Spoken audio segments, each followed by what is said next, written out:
एक शब्द सुना होगा, एकांतवादी मिथ्या दृष्टि। सुना है? सबने सुना? बच्चे जी सुना? क्या बोलते हैं अपन? एकांतवादी मिथ्या दृष्टि।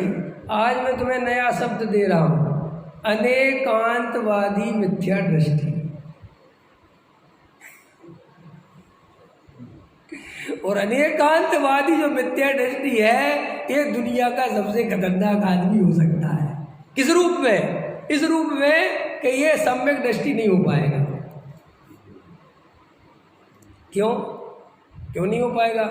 क्योंकि वो अनेकांतवादी मिथ्या दृष्टि होने के कारण उसने निश्चय नय को भी पकड़ रखा है, व्यवहार नय को भी पकड़ रखा है, क्रियाकांड को भी पकड़ रखा है, पूजा पाठ को भी पकड़ रखा है, आत्मा की बात को भी पकड़ रखा है। और जब जैसा मौका पड़ता है वो वाला आईना दिखा देता। जैसे किसी आदमी ने 10 मुखौटे रख रखे हो। मुखौटे तो समझते हो ना, मुखौटे, चेहरे, नकली चेहरे। अब वो नकली चेहरे वाले से क्या है कि 10 रख रखे हैं और जैसा मौका पड़ता है वो वैसा चेहरा लगा लेता है।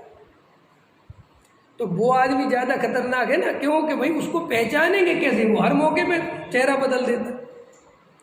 कम से कम एकांतवादी है और एक तरफ है तो उससे हम बात तो कर सकते हैं कि तेरी ये गलती है। अब जैसे जो व्यवासी है, जो निश्चयवासी से भी खतरनाक है और जो व्यवहारावासी से भी खतरनाक है। क्यों है खतरनाक?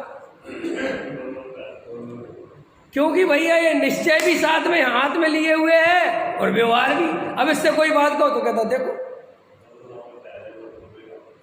इससे हमने कही देखो भैया ये जो है ना व्रतशील संयम आदि को छोड़ना नहीं, ये मोक्ष मार्ग में भी जरूर। तो कहता देखो हम तो करते हैं, हमारे तो है, हम तो पहले ही जानते थे। और फिर कहा कि भैया भगवान आत्मा की बात, त्रिकाली ध्रुव भगवान आत्मा की बात ख्याल में आया कि नहीं आया? भैया ये समझना निश्चय, हम तो बिल्कुल रोज समय सार सुनते हैं। अब उस आदमी को क्या समझाओगे? क्या समझाओगे? मान के चलो कोई आदमी दया दान पूजा माने मंदिर में नहीं आता, पूजा पाठ प्रक्षाल में नहीं आता, तो उससे एक बात तो कही जा सकती है कि भैया तुम क्यों नहीं आते? एक आदमी स्वाध्याय में नहीं बैठता, प्रवचन नहीं सुनता, तो उससे बात तो करी जा सकती है ना कि भैया तुम स्वाध्याय में। लेकिन जो दोनों ही में बैठता है, अब मैं तुमसे क्या कहूँ? अब तुम्हारी कैसे कमी बताऊँ? समझ में आ रहा कि नहीं आ रहा? और तुम्हारी मैं कमी बता नहीं सकता और तुम्हें अपनी कमी समझ में आएगी नहीं और तुम्हें लगेगा आई एम अनेकांतवादी, आई एम नॉट एकांतवादी। मैं तो बिल्कुल पक्का हूँ। मैं तो भैया पूजा पाठ का भी पक्का हूँ, व्रतशील संयम का भी पक्का हूँ, बाजार का पानी नहीं पीता। और सुनो, त्रिकाली ध्रुव की पक्की श्रद्धा है। एक तरफ दूसरी तरफ का। अब भैया ये बिल्कुल झोल हो रहा है। अब इसकी श्रद्धा ना कोई तरह से कुछ भी काम की नहीं है, वो डुलमुल वाली है। वो डुलमुल वाली समझिए कैसे है कि वो इधर जब ये मौका पड़ता है यहाँ खड़ा हो जाता है। अपन कर रहे हैं ना वही है। जब अपने मंदिर के लिए दान चाहिए तो दान सर्वोत्कृष्ट चीज हो जाती है। हो जाती कि नहीं हो जाती? और जब दूसरे के मंदिर में देना पड़े तो दान से होता क्या है? कमाल है। ये निकांत बहुत गजब का पढ़ के आया। और उससे कहो कि यार तुम वहां तो ये बोल रहे थे कि दान सर्वोत्कृष्ट चीज है, और यहाँ आके कह रहे दान दया दयान पूजा भक्ति में होता क्या, और दान से क्या होता है? तो जड़ के खेल है। तो अपन ने कहा तुम वहां तो कहता है अरे तुम समझते नहीं, जैन धर्म में नए विभाग है, वो वहां में दूसरे नए से बोल रहा था, यहाँ दूसरे नए से बोल रहा। तो तूने जो काय के लिए प्रयोग किया भाई? ठगने के लिए? नहीं समझ में आया? व्रतशील संयम आदि वालों के पास पहुंच गए। मान के चलो ऐसे पंडित जी आए जो व्रतशील संयम आदि वाले हैं, तो उनके सामने व्रतशील संयम आदि वाला दिखावा करता है।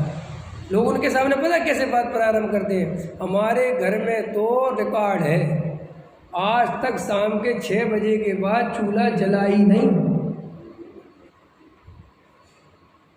और हमने तो अपने बच्चों को शुरू से ही रात में दूध बस दिया, काजू किशमिश भी नहीं दिए। हम तो पंडित जी इतने आचरण वाले। ख्याल में है ना? इसकी महिमा करता है, इस तरफ का ड्रामा चालू कर। अब वो बेचारा जो त्यागी वृत्ति बड़ा धर्मात्मा समझता है, क्योंकि उसका पक्ष उसी तरफ है। और मान के चलो थोड़ा ऐसा विद्वान आया जो समय सारी है और देख लिया उसकी टोन के जो क्रियाकांड का थोड़ा विरोधी टाइप का आदमी है, तो उसके सामने वो क्रियाकांड की बात नहीं उठाता, उसके सामने ऐसी बात उठाता है कि भाई साहब मैं तो समय सार पढ़ता हूँ, ख्याल में है ना, मैं तो एक त्रिकाली ध्रुव भगवान पूज गुरुदेव श्री अकेले को सुनता हूँ, मुझे तो इतना बढ़िया है तत्व ज्ञान, और क्रियाकांड में कोई धर्म नहीं है, वो तो भूमिका के अनुसार होते हैं। गजब। अब ये सारी बातें बिल्कुल भी सिर्फ दूसरे को इम्प्रेस करने के लिए बोली जा रही हैं, अंदर में कुछ भी स्थिति नहीं है, कोई भी श्रद्धांत सच्चा नहीं है। नहीं समझ में आया? पकड़ में आया कि नहीं आया? आप समझो मेरी गहरी बात, पुण्य पाप पे जरा सा भरोसा नहीं है, इतना सा भी, 1 रुपए का है पुण्य पाप पे भरोसा? दुकान चलनी होगी चलेगी, मेरी मायाचारी से नहीं चलेगी, है भरोसा? और नहीं है तो बोलो सम्यक दर्शन कैसे होगा? इसलिए नहीं हो रहा। हमारा इतना बढ़िया आचरण होने के बाद भी, जैनियों का इतना बढ़िया आचरण होने के बाद भी हमारे अंदर सरलता, सहजता, निर्भयता क्यों नहीं है? हम निर्भय क्यों? हमारे पास जैसा माल है वस्तु का, हमारे पास जैसा वस्तु का स्वरूप है, अरे हमें तो सबसे ज़्यादा इस पृथ्वी पर निर्भय होना चाहिए, हमसे ज़्यादा निर्भय आदमी ढूंढना मुश्किल पड़ जाए, क्योंकि हमारे तो पास कोई काल्पनिक ईश्वर नहीं है, कोई तुम्हें लालच देके काम नहीं करवा रहे कि क्या मिलेगा कि क्या नहीं मिलेगा, कि 32 मिलेंगी कि 35 मिलेंगी, ये चक्कर थोड़ी हमारे यहाँ।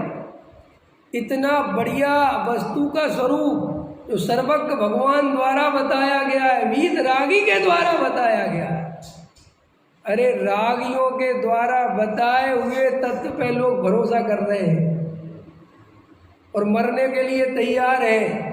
इनके द्वारा, रागियों के द्वारा बताए हुए मार्ग पर लोग बिल्कुल चलने को तैयार है, मरने को तैयार है, और हम वीत रागियों के मार्ग पे चलने को तैयार नहीं है। यहाँ सर्वज्ञ जिनेन्द्र देव, वीतरागी देव हमसे कह रहे हैं कि जिस वस्तु का जिस समय जो परिणमन जिस द्रव्य क्षेत्र काल भाव में होना है वो अनादि अनंत निश्चित है, उसमें इंद्र का, जिनेन्द्र का कोई कुछ नहीं परिवर्तन कर सकता। जिस पर्याय जो आनी है वो आएगी, और सुनो, जो संयोग मिलने हैं वो मिलेंगे, जो बिछड़ने हैं वो बिछड़ेंगे, कोई कुछ नहीं कर सकता। ख्याल में आए कि नहीं आया? फिर भी हमारे अंदर से कर्तृत्व नहीं जा रहा,